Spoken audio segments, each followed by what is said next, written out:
difference is like that was a big emphasis for me this year. Was when it gets close, when it gets tough, like you're not going outside of yourself. You're trying to figure out what you're good at and maximize it. Do it over and over and over. Bet. I'm just gonna record this whole thing again, I guess. This is me. 16 years ago, I picked up a racket for the first time, and not gonna lie, I was hooked. Now, after 4 years of college at 2 different schools and a pretty good senior year, I'm not gonna lie, I've decided to chase the dream I've always had. Be number one. Uno. My name's Chitana MDK, and here's the journey. Am I on? Yeah, you're on. Honorable guy. Can I help? Don't trust bitches, they all lie. What's up, YouTube? What's good with y'all boys, man? For the second week in a row, because I don't have school no more, so I really have no reason to not be doing this, except for the fact that I'm being lazy sometimes, but that's not gonna be an excuse no more. First tournament week back, first tournament back. I have a tournament this weekend. I get to go and compete. I get to actually like be back in that mode. For me, I was just talking to my dad about it. Man, it's a different feeling. Different feeling from just like practicing and knowing that you're like practicing for the sake of practicing and practicing for the sake of like I know I'm finna go play a tennis tournament. But I'm super excited. Playing singles and dubs, CTC Men's Open, playing dubs with T-Water. That'll be lit.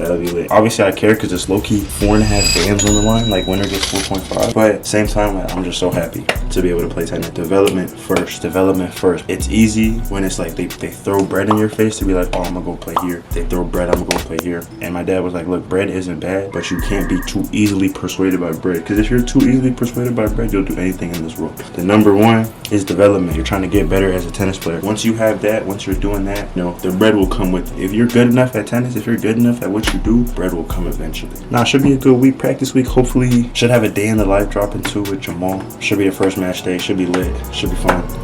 Super excited. Stay tuned. Should be lit. Bro, the lighting in here is great. It's good?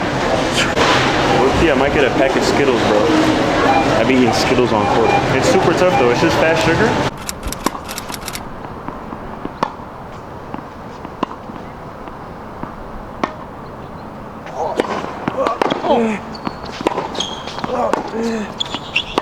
Yeah.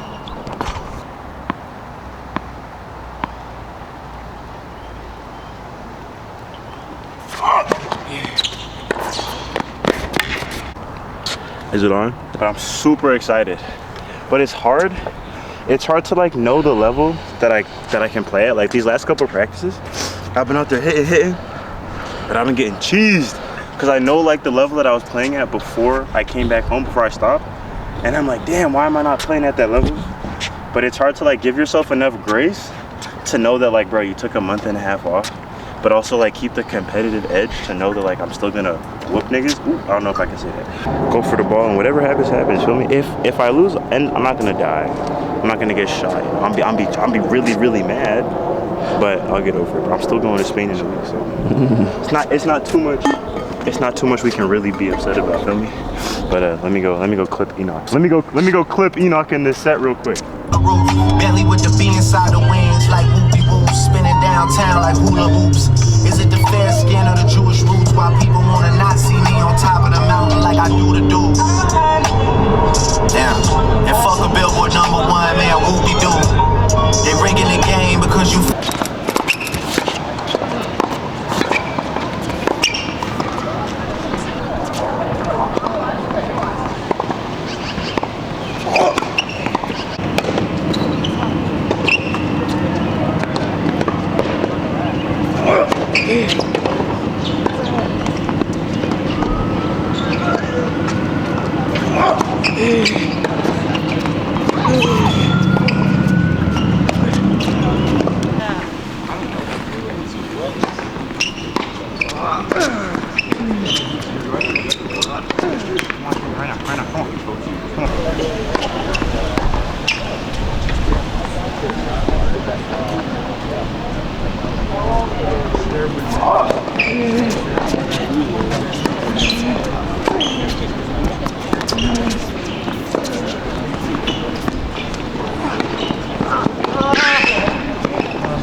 Yes, good shot.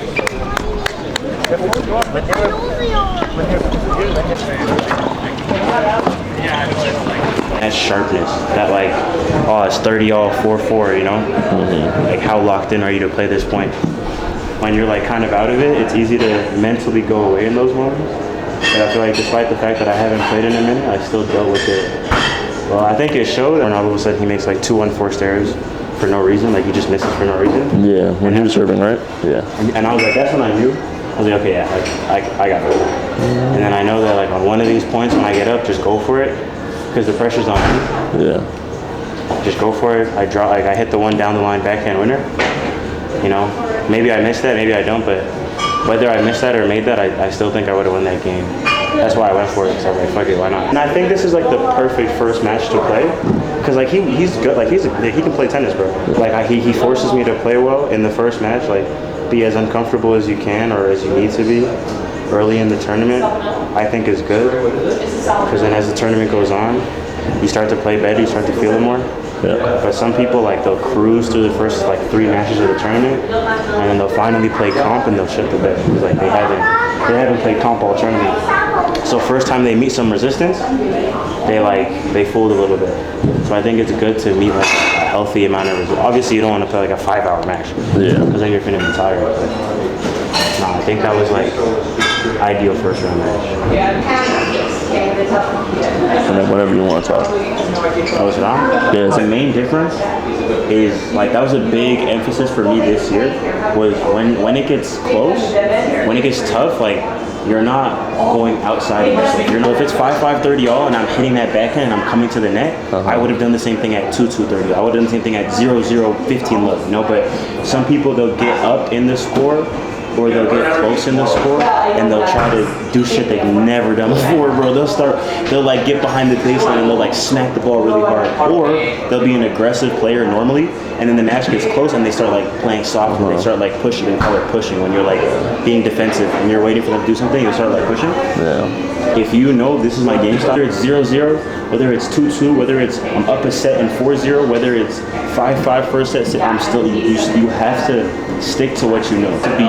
I used to get nervous and start pushing, which is like a normal, like when you're a kid, it's normal. You know, you're nervous, you're not trying to miss, you're going to but you like, as you get older, you literally realize I'm giving myself a less chance of winning. Yeah. I did something to get all the way here, and then I got to where I wanted to be, and then I changed what I was doing. That makes no sense. That makes no logical sense. That's like Steph's playing, and Steph's shooting 50 from 3, has 10 threes, 2 minutes left in the game, now he's trying to dunk on somebody.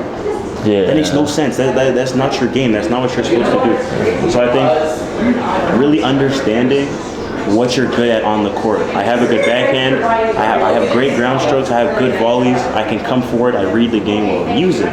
You know, use it. Just try to win or lose, up or down, over and over and over and over again. And then it becomes habit. I used to tell myself all the time when I was playing at school, I'd be stepping up to the line. It'd be like 5-5 30 out, like a nervous point. And I tell myself, bro, when you're at the U.S. Open final and it's 70,000 people watching you, 1 million people on TV, you're gonna be more nervous, but you're gonna have the same plan. I'm going flat T, forehand inside out. If he hits a winner, fuck it. If he doesn't hit a winner, I'm gonna hit a winner. Feel me? Like it doesn't matter whether I'm here, whether I'm Wimbledon, whether I'm French Open, whether I'm in Dubai, whether I'm middle of China, it doesn't matter. We're doing the same thing over and over and over again. A tennis court is the same size no matter where the fuck in the world you're playing, bro. No matter where I'm playing, the goal is the same thing. I'm trying to get to the net, and I'm trying to put pressure on him. Because people don't like pressure. People don't like those shots that he was making at the start of the match. He wasn't making them at 5-4. Why? Because now there's something on the line. Now it means something. You feel me? So, nah, that's the biggest thing. At what point in your like tennis career did you really have that awakening? That's like this year. Just this year? This year it really clicked. Last year it was starting to click.